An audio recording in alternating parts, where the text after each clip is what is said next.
Olá, diletos alunos, tudo bem? Vamos dar continuidade à nossa aula de responsabilidade civil da administração pública, seja ela direta ou indireta. No finalzinho do bloco passado, nós vimos que a responsabilidade civil do Estado, ela está fundamentada na chamada teoria do risco, né? Teoria do risco esta fundamentada na responsabilidade objetiva. Olho na tela que eu fiz até um mapinha mental para vocês, tá certo?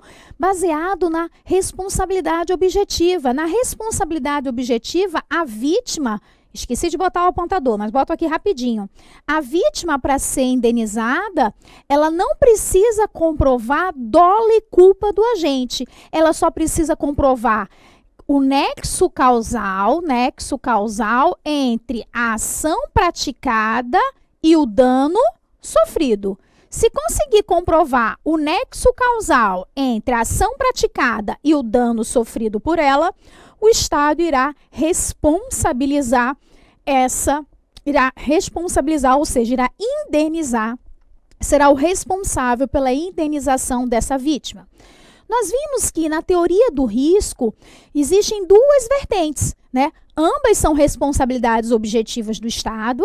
A vítima, para ser indenizada, tanto no risco integral como no risco administrativo, não precisa comprovar dolo ou culpa, então vou botar bem grande, sem comprovação de dolo ou culpa, porque nós estamos diante da responsabilidade objetiva. Na teoria do risco integral, o Estado responde por todo e qualquer dano causado em decorrência de algumas atividades expressas na lei, ou de acordo com o entendimento do STF, né? Danos ambientais, danos nucleares, danos causados por atos de guerras, atos terroristas causados em aeronaves brasileiras em espaço aéreo brasileiro, como nós vimos no bloco passado. Então, e danos ambientais também, que eu já tinha falado anteriormente. Então, nesse caso, o Estado responde de forma absoluta. A vítima não precisa nem comprovar o nexo causal entre a ação praticada por um agente e o dano sofrido por ela. Não há necessidade, na teoria do risco integral, que haja correlação do dano com a ação do agente ou não. Basta o dano acontecer, porque a lei estabeleceu que o Estado já tem responsabilidade integral por danos oriundos dessas atividades ou atos. Mas eu disse para vocês que no Brasil, a regra, então a regra, por isso que eu botei a bandeirinha do Brasil, uma letra horrorosa, regra é o risco administrativo. Pelo risco administrativo, a vítima, para ser indenizada, continua sendo com base na responsabilidade objetiva. Ela precisa comprovar ação praticada por um agente público no exercício das suas funções e que essa ação gerou a ela um dano, independentemente de comprovação de dolo ou culpa do agente. E prestem atenção, a vítima vai entrar com ação contra a administração pública, tá? E a administração pública responde, mesmo sem a vítima comprovar dolo ou culpa, exceto, ou seja, na teoria do risco administrativo, dentro da ação, o Estado pode apresentar circunstâncias que vão excluir ou atenuar sua responsabilidade. Exemplo, culpa exclusiva da vítima. Quem viu o bloco 1, eu dei o exemplo daquela Honda que a Polícia Civil estava dando e a loura, né, se jogou na frente do carro da polícia e faleceu. Houve um atropelamento. Então, tanto as câmeras de segurança, testemunha e a carta de despedida no WhatsApp enviada para todos os seus grupos e familiares comprovam que aquele acidente, aquela morte foi culpa exclusiva da vítima. Então, isso vai o quê? Romper a responsabilidade do Estado, não vai atenuar a responsabilidade do Estado. Olha na tela. Então, culpa exclusiva da vítima, o Estado rompe o nexo de causa e efeito. Então, o Estado não será responsabilizado. No caso de Caso fortuito ou força maior, né? Caso fortuito é um evento da natureza. Então, uma chuva, um tufão derruba uma árvore em cima do carro de um bombeiro. Só que era o carro particular do bombeiro, que ele tinha estacionado lá em frente à sua corporação. A corporação é obrigada a indenizar pelo carro? Não. Caso fortuito, elemento na natureza, choveu demais, tufão, derrubou a árvore, não tem obrigação de indenizar. Força maior é quando é uma ação humana, certo? Então, um grupo de sem terra invadem uma repartição pública e durante a invasão da repartição pública, eles causam danos aos agentes públicos, pegam celular, quebram. Então, nesse caso, a administração pública, ela vai ser responsabilizada, tá? Então, assim, se a gente conseguir comprovar que o Estado deu causa, mas o Estado tinha segurança, os seguranças não conseguiram impedir a invasão dos sem terra. Nesse caso, não foi culpa da administração pública, foi uma força maior. Agora, quando há culpa concorrente, tá? Então, vou dar uma outra situação. O agente da DEPEN está levando o delegado da penitenciária para o aeroporto. Durante o caminho, num cruzamento, ele acha que o sinal está amarelo, que dá tempo dele ultrapassar. Do outro lado do cruzamento, o sinal está quase abrindo e Maria acha que, olha para a lateral, não vê carro nenhum, acha que dá para passar. Então, ambos se cruzam no meio do cruzamento, colisão frontal. Maria sofreu um dano? Sofreu um dano.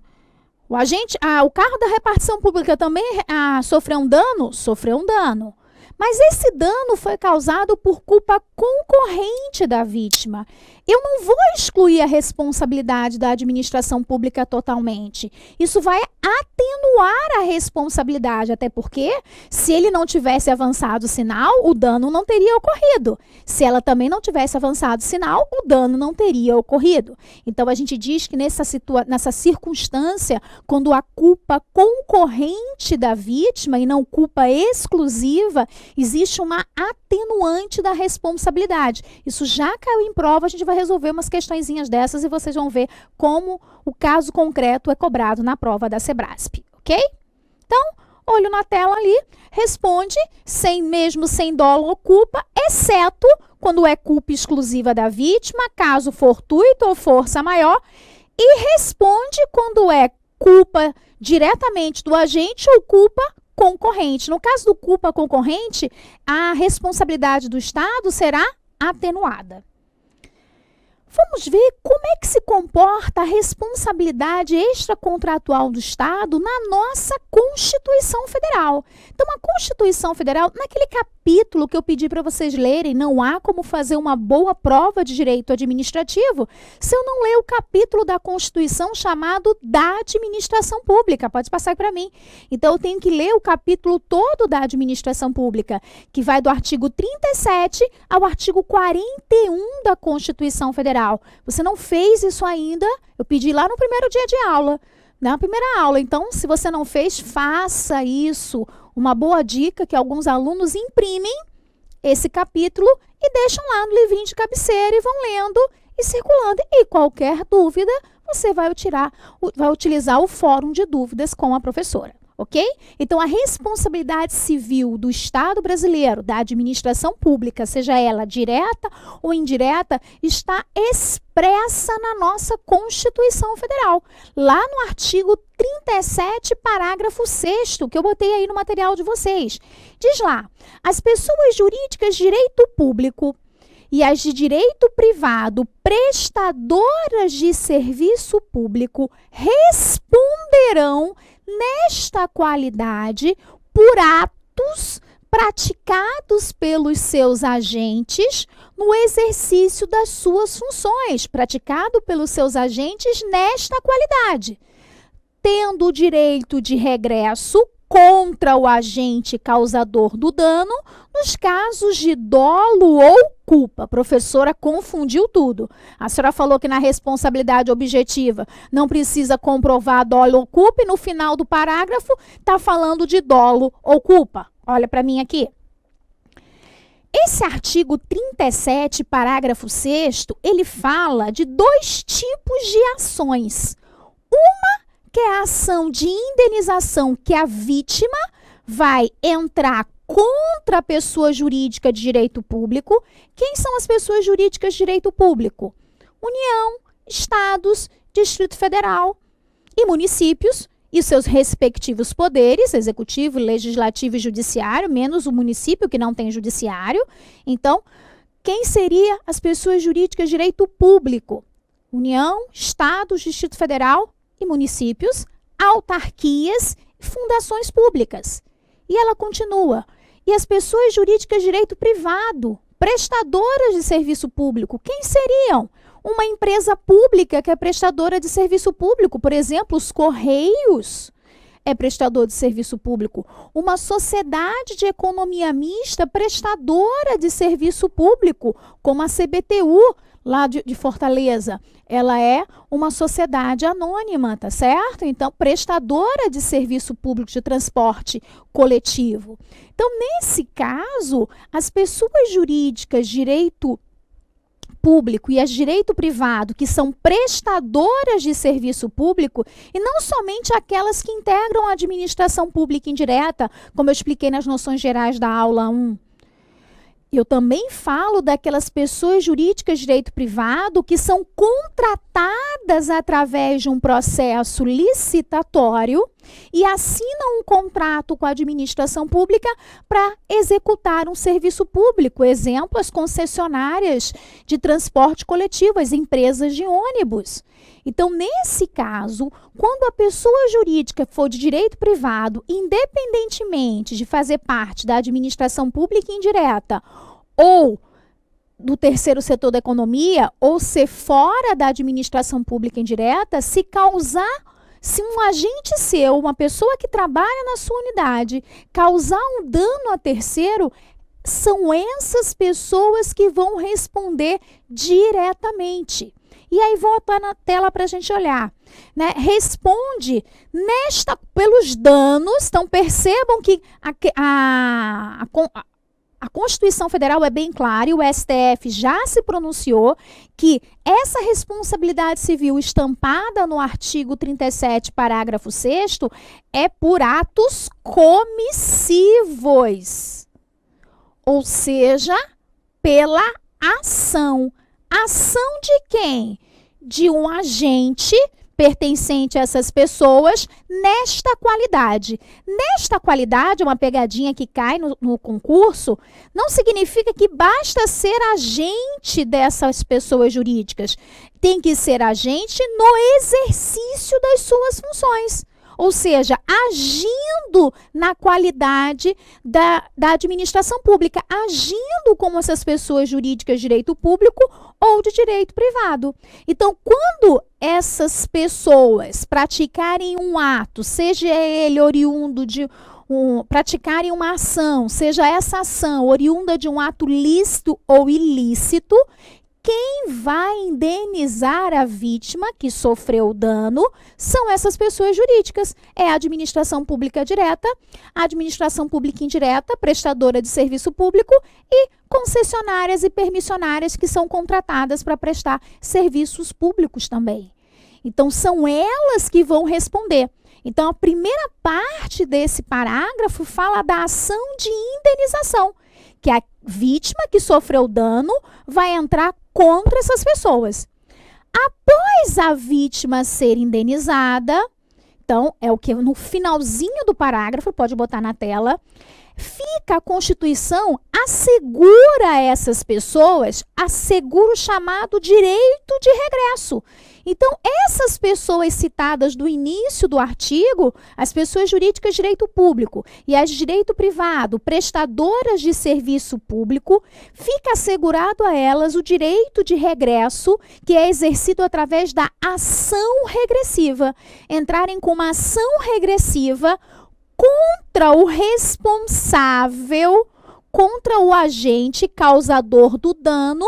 E aí, nessa ação, o Estado, essas pessoas jurídicas, só vão conseguir ser ressarcidas do valor que ela pagou para a vítima se comprovarem que o agente agiu com dolo ou culpa.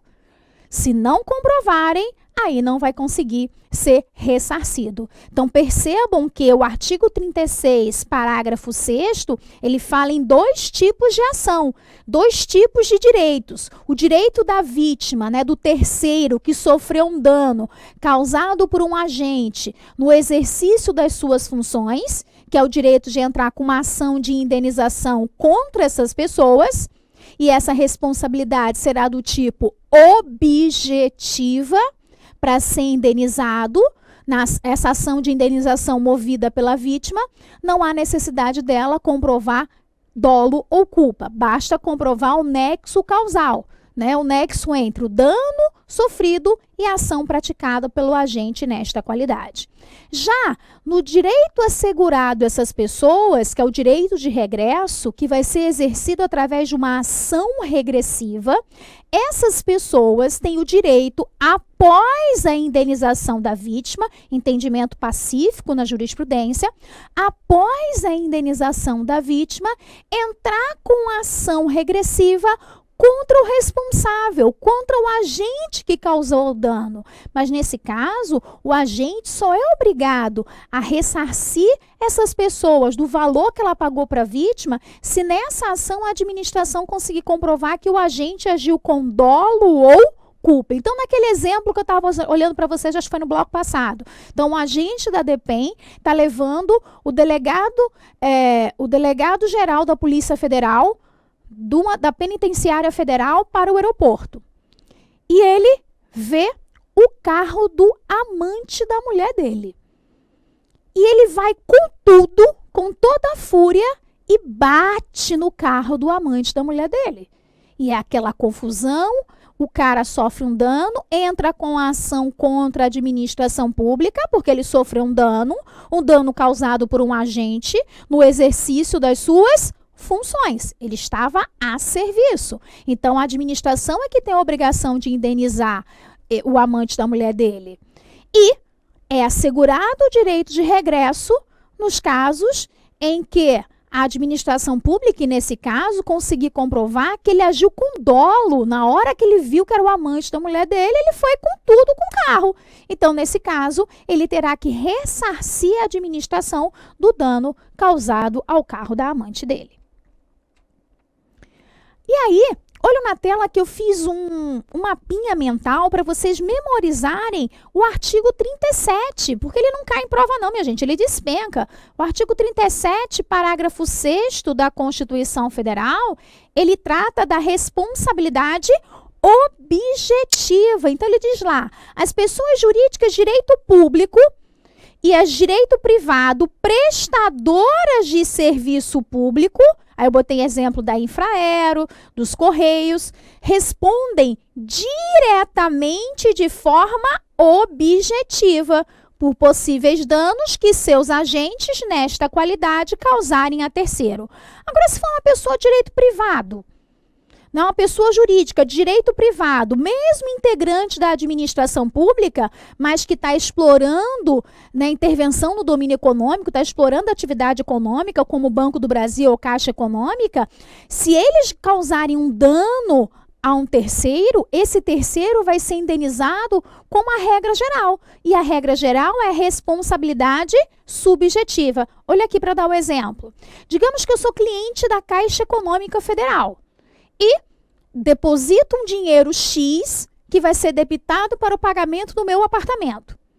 No dia antes, né, no dia posterior à data do débito em conta, eu consulto lá, meu saldo está negativo. Ora, mas eu botei o dinheiro correspondente à minha prestação. Olho lá no meu extrato e meu dinheiro sumiu. Eu não tirei o dinheiro, não há nenhum saque meu. O dinheiro simplesmente foi transferido para uma outra conta, sem ser uma ação minha. Agora eu vou ter que comprovar. Então, eu sofri um dano? Sofri. O dano foi praticado por uma pessoa jurídica de direito privado integrante da administração pública indireta, mas exploradora de atividade econômica. Então, eu vou ser responsabilizada com base na regra geral do Código Civil. Eu disse para vocês, todo aquele que causar dano a outrem é obrigado a indenizar esse terceiro, mas com base na responsabilidade subjetiva.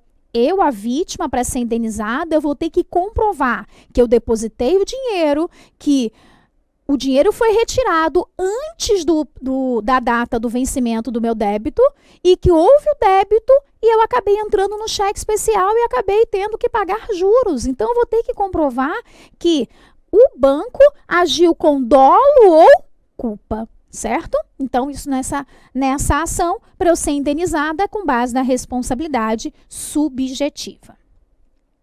Agora vamos analisar os elementos para ver se vocês entenderam mesmo os dois tipos de ações que o artigo 37, parágrafo 6º fala, tá? Porque todas as questões de responsabilidade civil, elas se centram no artigo 37, parágrafo 6º.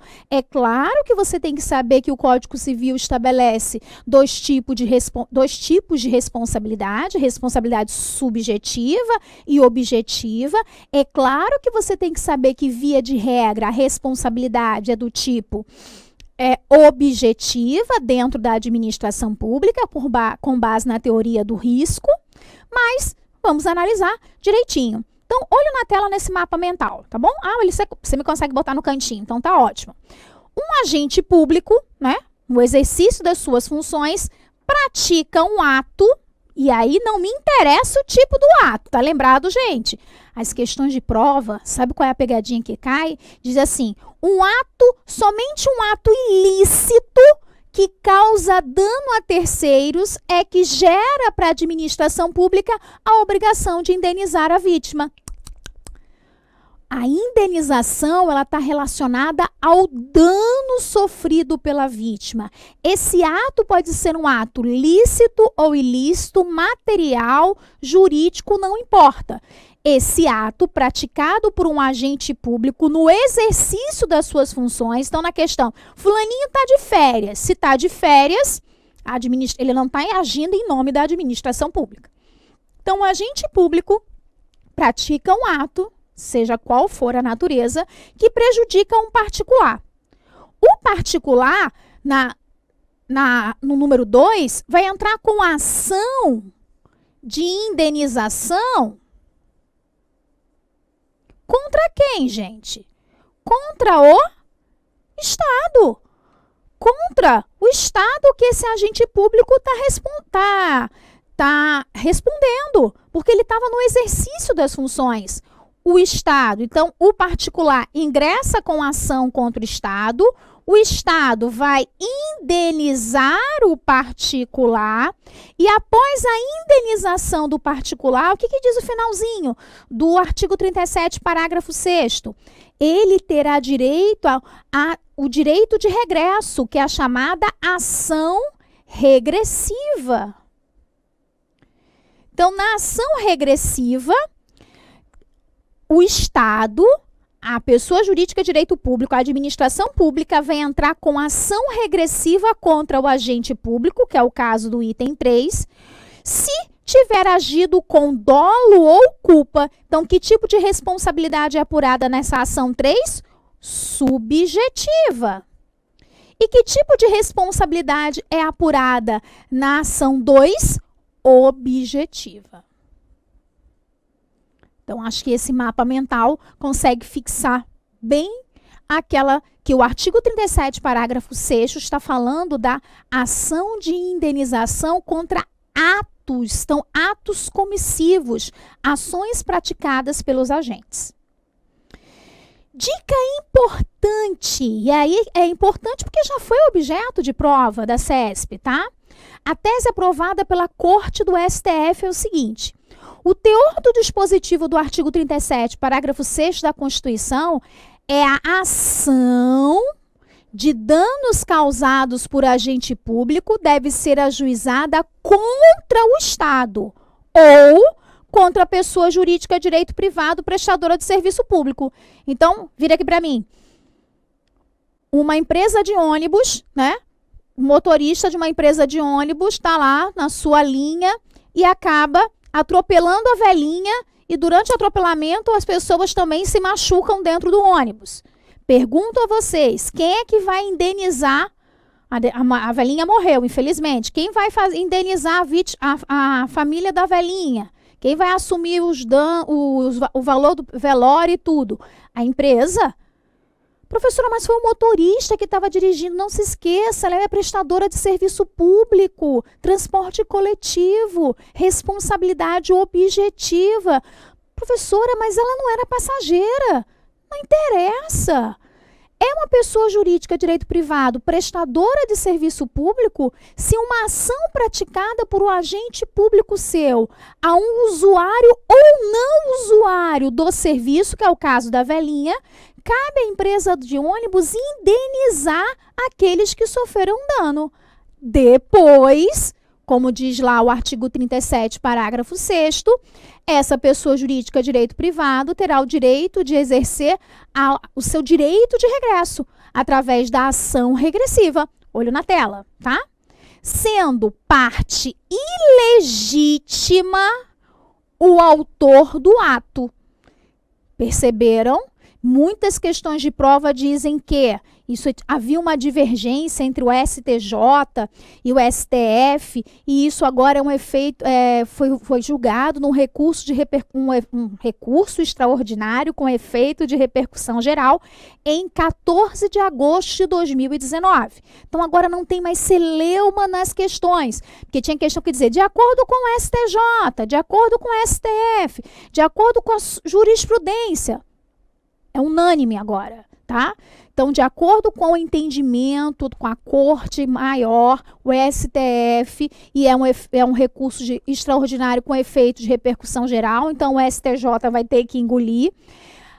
A vítima tem que entrar com a ação contra as pessoas jurídicas de direito público ou as pessoas jurídicas de direito privado prestadora de serviço público, sendo parte ilegítima na ação o agente causador do dano, assegurado essas pessoas que eu acabei de citar o direito de regresso contra o responsável nos casos de dolo ou culpa. Então não tem litisconsorte, minha gente, não se preocupem, tem que entrar com a ação diretamente contra a administração pública.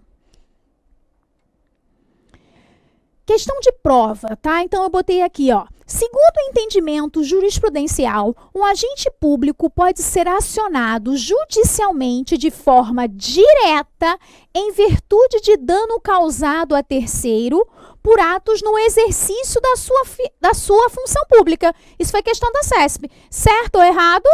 Eu marcaria lá no meu gabarito errado. Por que está errado? Antes da fixação da tese de repercussão geral, essa questão ia provocar uma certa dúvida, porque ele falou assim, segundo entendimento jurisprudencial. Porque como eu tinha falado para vocês, pode virar para mim, o STJ entendia que poderia, era facultativo a vítima entrar só contra o Estado ou contra o Estado e também contra o agente público, e o STF era o entendimento que era somente contra o Estado. E agora pacificou. Olho na tela. Então, mas com a consolidação do entendimento do Supremo, é possível ter tranquilidade em adotar essa posição que eu acabei de falar para vocês. Então, essa questão ela é errada. Certo, gente? Essa questão eu tirei de uma prova da Sebrasp, tá bom? Professora, a senhora só falou, olha para mim aqui. Tudo bem, eu entendi. A senhora, logo no primeiro slide, falou que a gente está tratando da responsabilidade extracontratual. Ou seja, é uma responsabilidade que não está relacionada, não está vinculada a uma relação jurídica com a administração pública. Então, qualquer dano causado por um agente no exercício das suas funções, né, nesta qualidade a terceiros, qualquer dano caberá à administração pública indenizar. Então, a gente viu que a tese, o entendimento, a interpretação da doutrina, da jurisprudência, é que o artigo 37, parágrafo 6º, trata de ações, atos comissivos. E os atos omissivos? Tem algum artigo da Constituição Federal que fala sobre isso? Tem algum artigo de lei específica falando sobre isso? Não. E o que eu expliquei para vocês que o Código Civil estabelece? Via de regra, todo aquele que causar dano a outrem será reparado com base na responsabilidade subjetiva. Eu só aplico a responsabilidade objetiva se houver expressa previsão em lei. E nessa lei, no caso da ação, está na nossa Carta Magna, lá no artigo 37, parágrafo 6º. Então, o que o STF já se pronunciou com relação a isso? Como é que funciona a responsabilidade civil do Estado brasileiro, da administração pública direta e indireta? A responsabilidade será do tipo subjetiva, que é a regra, nos casos de omissão. E aí a gente sabe que na responsabilidade subjetiva, todos os elementos devem ser comprovados. Olha aqui para mim, para eu dar um exemplo. Digamos que uma grávida está na porta do hospital público para dar à luz. E quando ela chega na porta do hospital público, o hospital está funcionando, mas com uma grade, né, com uma corrente. E quem vem recepcioná-la é um agente de segurança. Diz assim, olha, o diretor-geral do hospital diz que ninguém entra mais hoje, mas eu estou dando a luz agora. Não, ninguém entra, ninguém vai entrar, ninguém vai sair. A senhora pega o seu Uber de volta e vai parir em outro lugar. Durante essa discussão, a senhora entra em trabalho de parto e o bebê nasce na porta do hospital. Parece mentira, mas pareceu no Fantástico um dia desse, a mulher parindo dentro da porta do hospital. Quando o médico chegou lá, ela foi só para cortar o cordão umbilical. Então, nesse caso, a mãe entrou em trabalho de parto, o bebê nasceu e ele bateu a cabeça no chão e sofreu um dano. Pergunto a vocês, esse dano causado à criança e os pais, né, que passaram por esse trauma, foi um dano causado por uma ação? Foi um erro médico? Não, se fosse erro médico, era uma ação do médico. Foi uma omissão.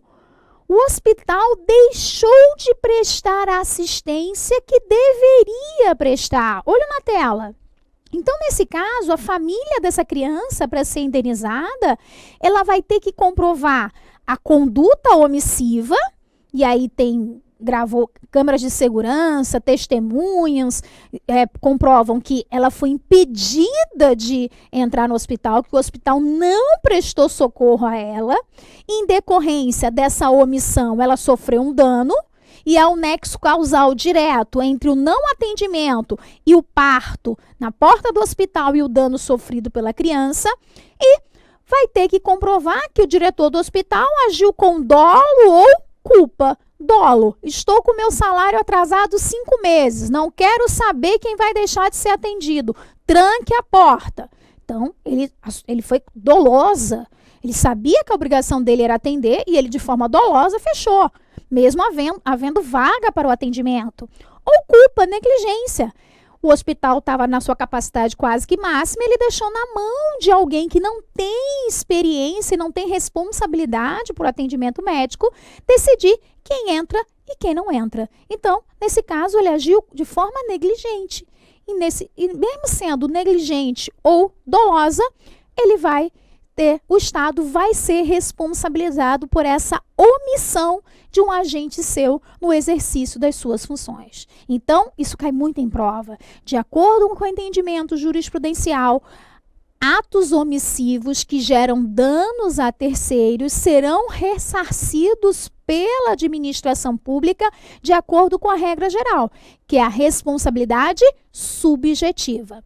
Agora, se for na ação, a regra no Brasil é a teoria do risco administrativo, onde, através de uma ação, a vítima sofreu uma ação, essa ação gerou um dano a ela.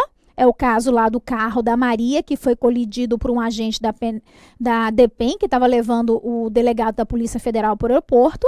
Então, Maria, a conduta do agente, a batida na traseira de Maria, causou um dano material a Maria e um dano também moral, e ela ficou com medo, trauma de dirigir, ela precisava do carro para dirigir porque ela era motorista de Uber, então vai ter dano material, né, lucro cessante, tudo que pode pensar nessa ação.